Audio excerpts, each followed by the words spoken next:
acompañado por alguien que nos va a contar un poco mejor estos números y lo que se está pidiendo. Joaquín, buenas tardes.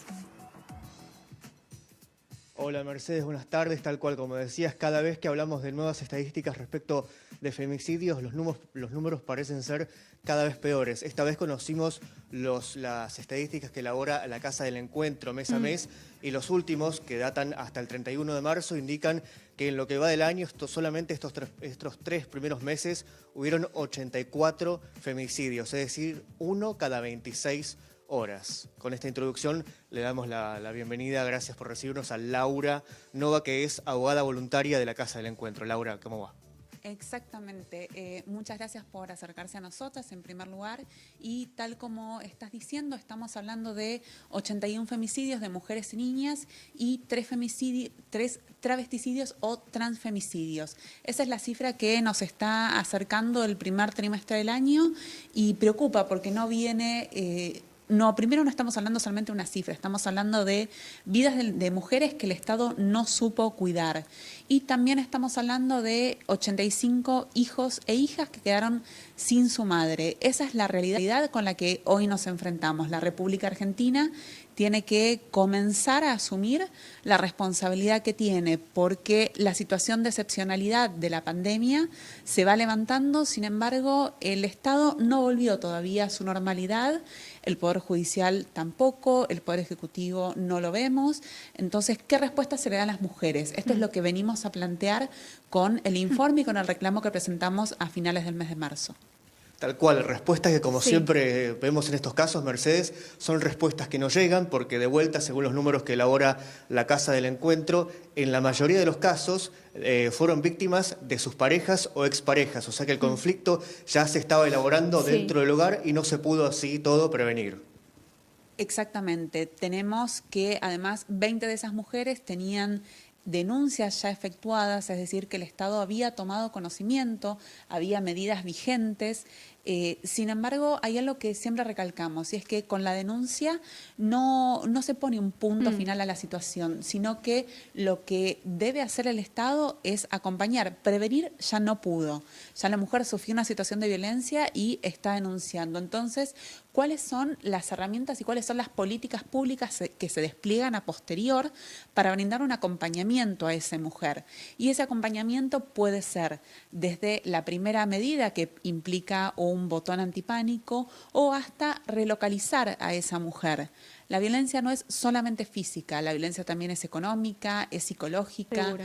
Y acompañar a esa mujer para que logre, por ejemplo, reintroducirse en el mercado laboral es un deber del Estado para que esa mujer salga de esa situación de violencia, o relocalizarse en otra provincia donde tal vez están sus familiares o sus vínculos más cercanos.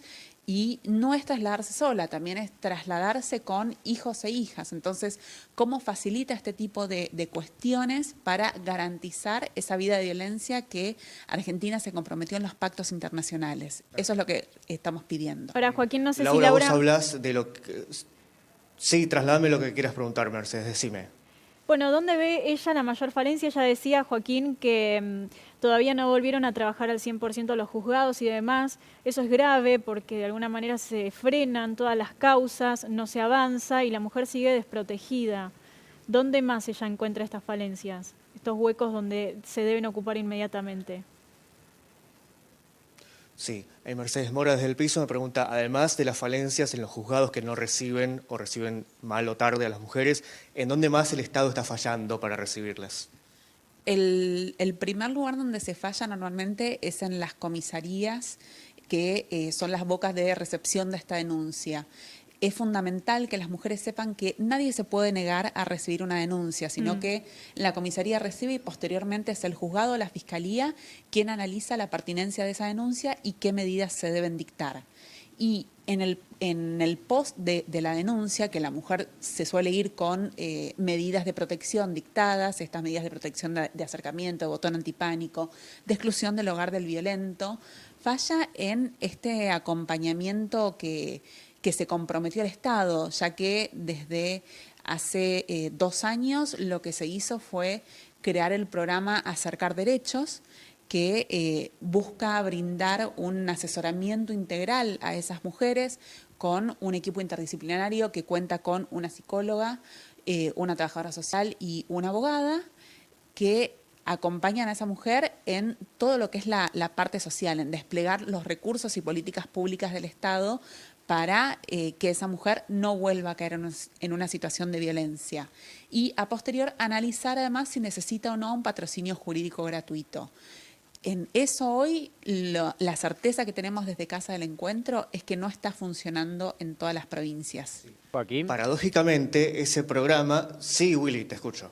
Sí, perdón, quería justamente sumar una pregunta para Laura con respecto a ese tema que tiene que ver con el momento de la denuncia. Es decir, es un momento conflictivo, complicado para la persona que está denunciando por recordar un montón de situaciones y momentos. ¿Qué cree ella que se puede aceitar de este proceso de denuncia que además suele ser reiterativo? Es decir, tenés que explicar lo mismo varias veces y muchas veces incluso hasta se duda de la veracidad de lo que estás diciendo. Tal cual. ¿Cómo se puede acelerar el proceso de denuncia para la mujer para que no tenga que ir una y otra vez a contar lo mismo, lo que la revictimiza una y otra vez? ¿Se está acelerando estos trámites o sigue siendo algo terriblemente engorroso para la víctima? Es engorroso porque no cuenta con un patrocinio. Una vez que una mujer ya tiene una denuncia, se debe seguir denunciando sobre el mismo expediente. Porque se tiene que poner en conocimiento al juzgado civil, si se denuncian nuevas cuestiones penales como lesiones o incumplimiento de las medidas, sí se abren otros expedientes. Pero en este caso lo que no está funcionando particularmente es la parte del patrocinio jurídico gratuito, que el Estado se comprometió desde el año 2015 a crear un cuerpo de abogados y abogadas para la atención de situaciones de violencia de género. Y eso comenzó a funcionar, se expandió y desde hace 2 años pasó a la órbita del Ministerio de las Mujeres, Géneros y Diversidad, y lo que vemos es un retroceso del programa. Esto no está funcionando y donde se cuenta con patrocinio son lugares como la Defensoría General de la Nación, que brinda un patrocinio jurídico gratuito específico para todo lo que es medidas de protección, pero en el resto de lo que son los expedientes civiles por violencia o los expedientes penales, se tiene que contar con otro tipo de recursos que, por ejemplo, brinda la Universidad de Buenos Aires o algunas asociaciones, pero son muy limitados y no están en todos los lugares. Esa es una de las grandes fallas que hoy venimos a reclamar. O sea, vos me estás diciendo que a la órbita del Ministerio de la Mujer, Géneros y Diversidad se frenó, paradójicamente. El programa se creó hace 2 años y se unió al cuerpo de abogados y abogadas. Y sí hubo un freno que podemos decir que se escudó mitad en la pandemia, en el funcionamiento del Poder Judicial, pero a día de hoy que se está reactivando absolutamente todo, esto no tiene un nuevo avance. Entonces no hay un programa y no hay una política pública que se pueda implementar para proteger. Sí. A ver si podemos verle a algún lado de vaso medio lleno. ¿Qué sí está haciendo el Ministerio de Mujeres?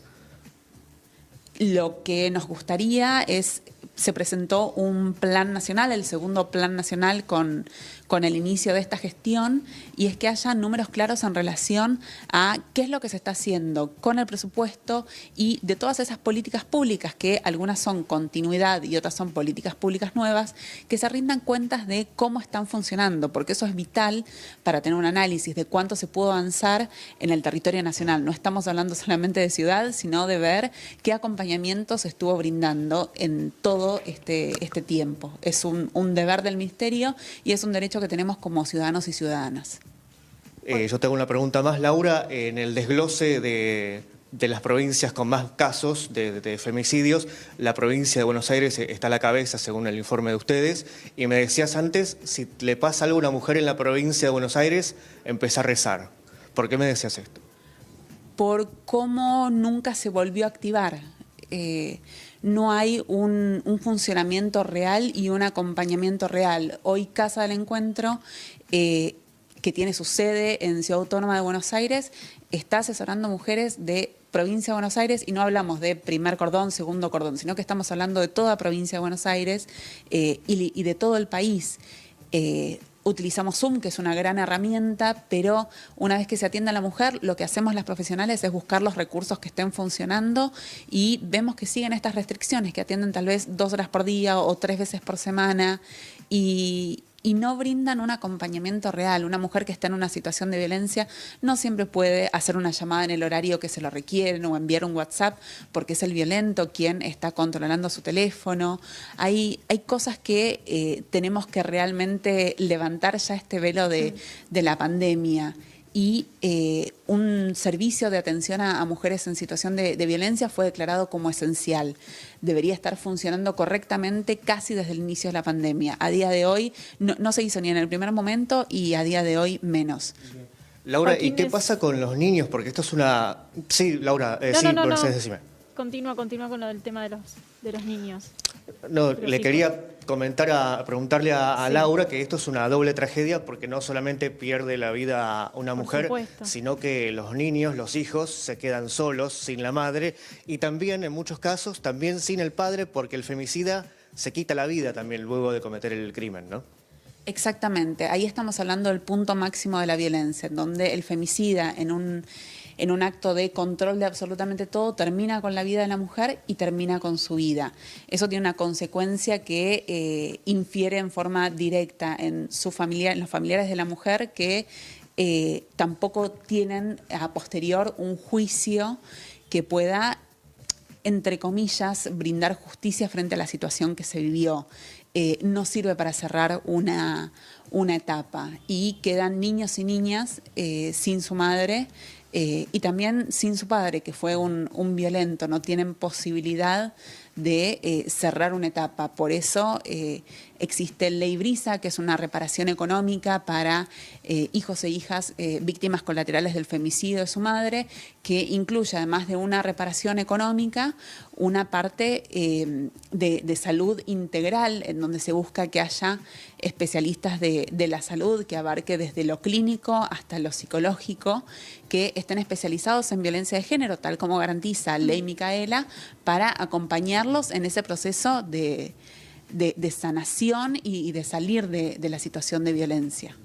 Sí, Mercedes, te escucho. Bueno, no, Joaquín, trasladarle desde ya nuestro agradecimiento a Laura por atendernos. Lamentablemente lo que escuchamos nos parece increíble, ¿no? Entendemos el conflicto y todo lo que provocó la pandemia, pero no se puede entender cómo ha frenado cosas tan importantes como estas que en ningún momento deberían haberse puesto en pausa. Así que agradecerle desde aquí, por supuesto, de nuestra parte, su atención y agradecerte a vos también por esta nota. Perfecto, por supuesto estamos a disposición de la Casa del Encuentro para difundir números y casos que necesiten, por supuesto, en nuestra pantalla. Muchísimas gracias. Bueno, Gracias chicos, a los dos. hasta luego, muchas gracias. A los dos. Hasta luego, Joaquín. Bueno, Ceci. Para hablar de tenis. Para hablar de tenis, a Una ver. mala noticia recibió hoy Francisco Cerúndolo porque no pudo contra Casper Ruud.